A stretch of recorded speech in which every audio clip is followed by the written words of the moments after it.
Hello everyone, so today I'm going to be talking about overpopulation of ruminants and the effects, and my name is Emily Hamilton and I go to Unity College.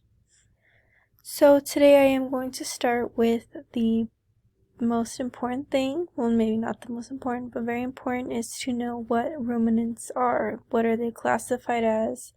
In simple terms, they're hoofed herbivores who use fermentation as a form of digestion. One of the biggest examples would be cows. Everybody knows cows. Other examples are deer, antelope, even giraffes. And then how this fermentation kind of works is through the use of microbes, and I will get into more detail. So now going into that detail, how does fermentation work? In simple terms, cellulase breaks down the grasses and the feed that the animals eat, and then in turn the microbes will digest it. When the microbes digest this feed and grass, it turns it into essentials that the body needs, such as vitamin B. One of the biggest things that is produced is the animal's largest source of energy, and the main source of energy, which is volatile fatty acids. That's very important, but one of the biggest things that I will be focusing on in this presentation is methane. Methane is going to be one of the end products that fermentation creates, and it's important because it is a greenhouse gas and it definitely has a negative impact on the environment, especially when there's overpopulation of cows.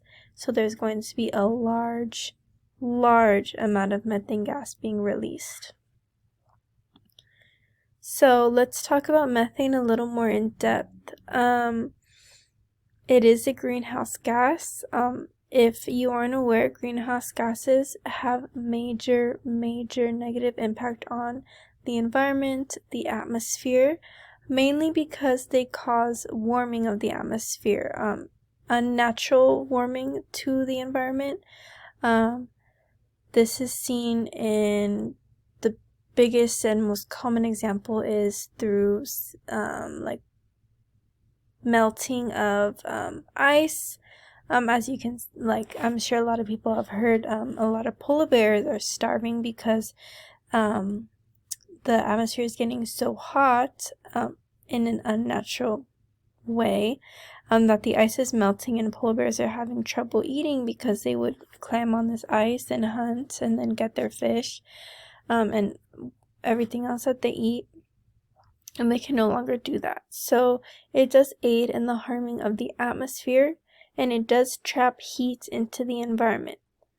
And then it also can cause air pollution and health problems when it is in the air. So if you're breathing methane, humans, animals, if you're breathing methane, it can cause some health issues. But the main thing that I am going to be focusing on is the fact that it does trap heat into the environment.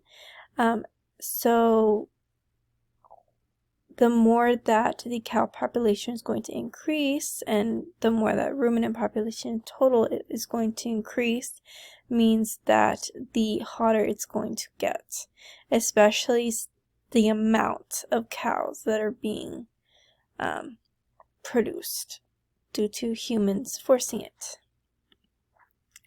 So let's talk about why this overpopulation is happening.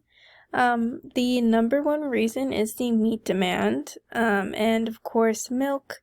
Meat demand causing companies to overpopulate because a lot of companies see it as, obviously, money. The more cows, the more meat sold, the more money that's going to be in their pockets. So I did include this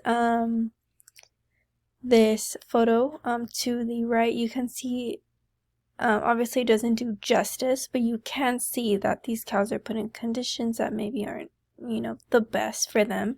And they're kind of squeezed, and they're just being populated in ways that aren't good for humans, aren't good for the environment, and it's not good for the cows.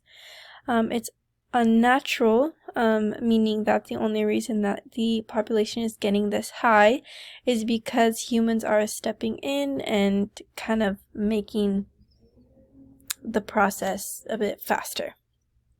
And it does hurt the animals because a lot of the times they aren't introduced to spaces that are big enough for them. This is not all companies. Of course, there's companies that treat them well, but there are companies that just care about the money. How to change this? Decrease the population. As simple as that sounds, it's definitely hard because it's hard to combat big corporations, but just decreasing population to something that is more natural. In other terms, spread vegetarian diet information.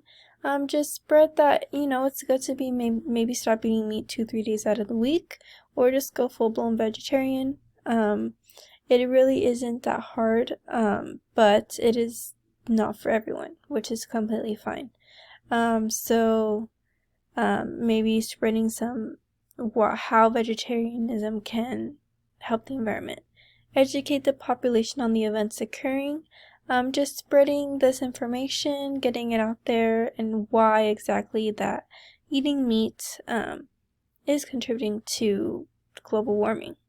And then set stronger regulations on ruminant populations. There definitely should be some more regulations on the type of space needed, and maybe there should be a cap on how many cows and how many ruminants are in each farm. And then here are my citations.